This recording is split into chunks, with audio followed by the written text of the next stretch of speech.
Oi, pessoal! E aí, tudo bem com vocês? Espero que sim, né? Então, né, galerinha, na próxima semana nós temos um feriado que é muito importante para nós, todos nós brasileiros, né? E, infelizmente, devido a essa nossa situação de pandemia, nós não podemos estar comemorando ele como deveríamos, como estamos acostumados, né? Que é com o nosso desfile. Em um período normal, nós estaríamos, né, com toda uma preparação para a realização desse momento. Então, pensando, né, em como nós poderíamos comemorar essa data, já que nós não podemos fazer nosso desfile, eu resolvi elaborar, certo, algumas questões aqui para vocês, trazendo para vocês um vídeo falando um pouco sobre o contexto desse feriado, certo? Do 7 de setembro, lá em 1822, né?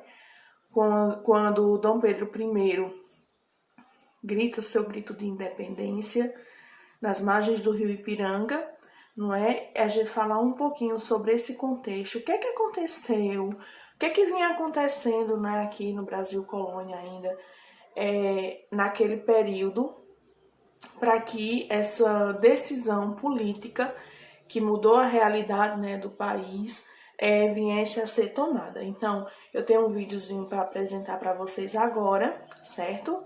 Ele é um vídeo bem legal, bem interessante, falando de uma forma divertida, como foi que se deu esse processo, tá bom? Então, eu vou colocar o vídeo para vocês. Eu posso ter certeza que você já viu essa imagem em algum lugar. Bota na tela! Este é o quadro de Pedro Américo, que pretende retratar o grito de independência que teria sido feito às margens do Riacho Ipiranga, lá na cidade de São Paulo. Mas você sabia que o pintor do quadro ele não presenciou essa cena e que a obra foi feita mais de 60 anos depois do ocorrido? Quê? Pois é, independência é o tema do tempo de estudar de hoje.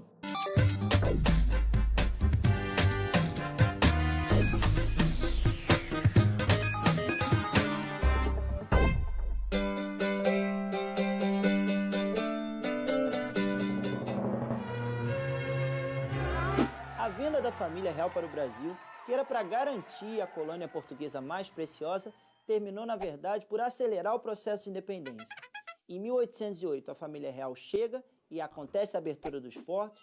Em 1815, existe a elevação do Brasil a Reino Unido, a Portugal e Algarves, e a independência acabou acontecendo alguns anos depois, em 1822. Só para você ter uma ideia, com a abertura dos portos e a intensificação do comércio, o Porto do Rio de Janeiro se tornou o mais importante do Atlântico Sul. Passamos à Argentina. Essas mudanças geraram uma reação das elites lá em Portugal.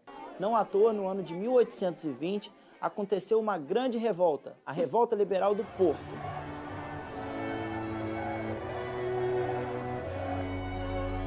Para quem está meio perdido, Porto é a segunda cidade mais importante lá de Portugal. Nessa revolta, ocorrida já depois da derrota de Napoleão, as elites portuguesas exigiam que o rei Dom João VI retornasse a Portugal e que assinasse uma constituição que limitasse os seus poderes absolutistas.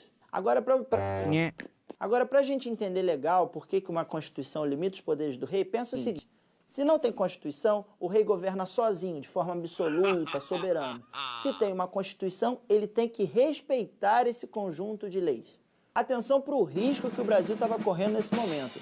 Poderíamos voltar a ser uma colônia de Portugal, voltar ao pacto colonial, acabar a liberdade de comércio. O risco era de recolonizar o Brasil.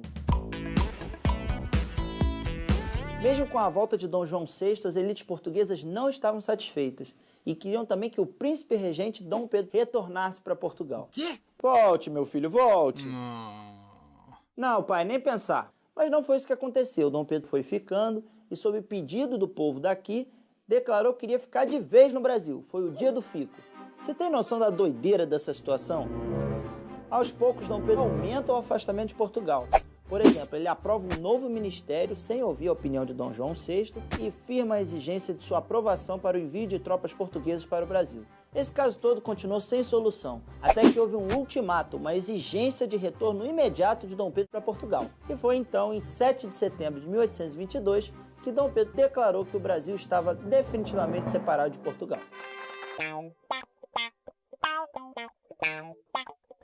Yo. É possível dizer que a independência do Brasil em relação a Portugal se deve somente ao grito do Ipiranga, tal como sugere o quadro do pintor Pedro Américo? Não. A independência brasileira, na verdade, como a gente gosta de dizer em história, foi um processo. Quer ver uma coisa? De novo. Vai. Quer ver uma coisa? Muitas províncias brasileiras não aceitaram a independência feita por Dom Pedro e queriam continuar com Portugal, como foi o caso da Bahia, do Maranhão e do Grão-Pará. Vale a gente prestar atenção que não existia um grande sentimento de ser brasileiro ou alguma raiva dos portugueses, isso não existia. O processo foi feito pela elite, pelas mãos de Dom Pedro I. Agora a gente já sabe como terminou, mas na época o que estava acontecendo era uma disputa. Não existe um grande destino guiando a história, não é isso? Além disso, a primeira Constituição brasileira veio só em 1824 e Portugal só reconheceu que o Brasil era um país independente em 1825. Só então que é possível dizer que o processo de independência do Brasil estava consolidado.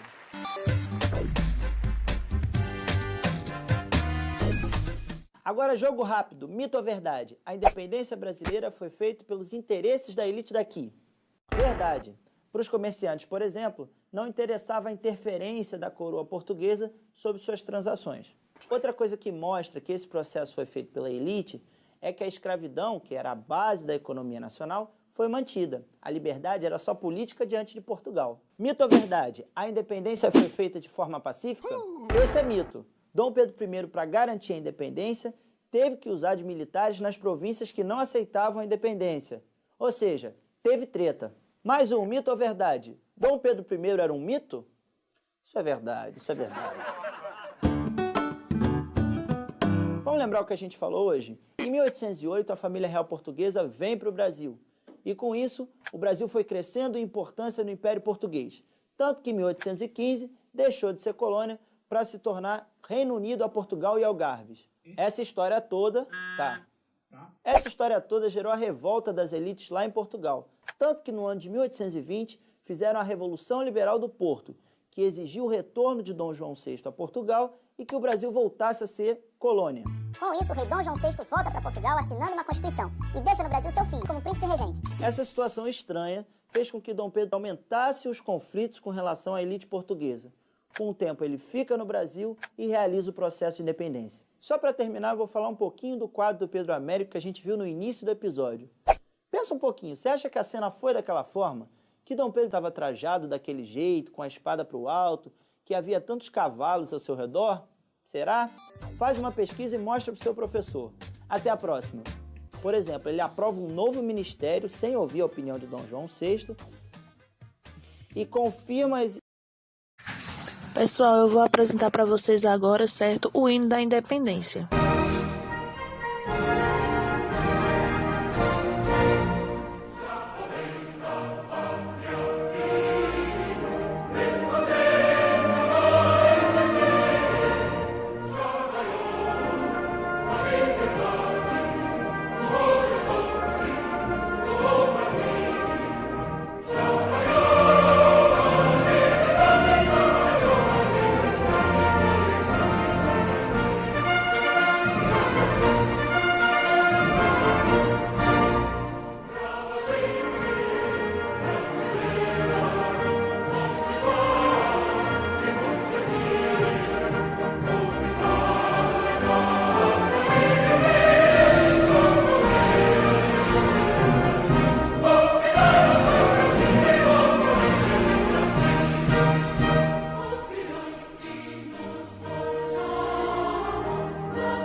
Então, né, gente, é isso. Esse vídeo bem animado para vocês. O que vocês vão ter que fazer de atividade, certo? Sobre isso que vocês viram. Vocês viram que o rapaz aí do vídeo, ele falou sobre uma obra, né, que é O Grito do Ipiranga, que foi pintada em 1888 por Pedro Américo. Ele não chegou nem a vivenciar, né, esse momento do grito da independência, mas ele fez essa obra e é uma das obras mais famosas quando faz referência a esse fato histórico. O que eu vou querer que vocês façam com isso? Vocês vão fazer uma análise, certo, da obra O Grito do Ipiranga, de 1888, de José Américo. O que vocês vão fazer? Primeiro, vocês vão fazer uma análise interna da obra, né? Vocês já estão bem habituados a fazer isso, a gente sempre está fazendo isso. Onde vocês vão observar, não é? E descrever o que vocês observam nessa obra, como é que o artista ele fez a representação daquele momento, o que é que ele priorizou na obra, certo? Vocês vão mesmo fazer uma descrição do quadro, da pintura. A análise externa que vocês vão estar realizando sobre essa obra de arte é o quê? Vocês vão pesquisar a biografia de Pedro Américo, certo? O ano, o que estava acontecendo aqui no Brasil no ano que essa obra foi produzida, que foi 1888, né? O que estava acontecendo aqui no Brasil? Quem era Pedro Américo? Importante, quem foi que encomendou, quem pagou, certo, essa obra a Pedro Américo? Será que teve alguém que pagou ou ele fez por conta própria? Não sabemos, vamos saber depois da pesquisa, né? Então, eu quero que vocês façam isso. Qualquer dúvida, tá bom, pessoal? Vocês entram em contato, certo? Tchauzinho!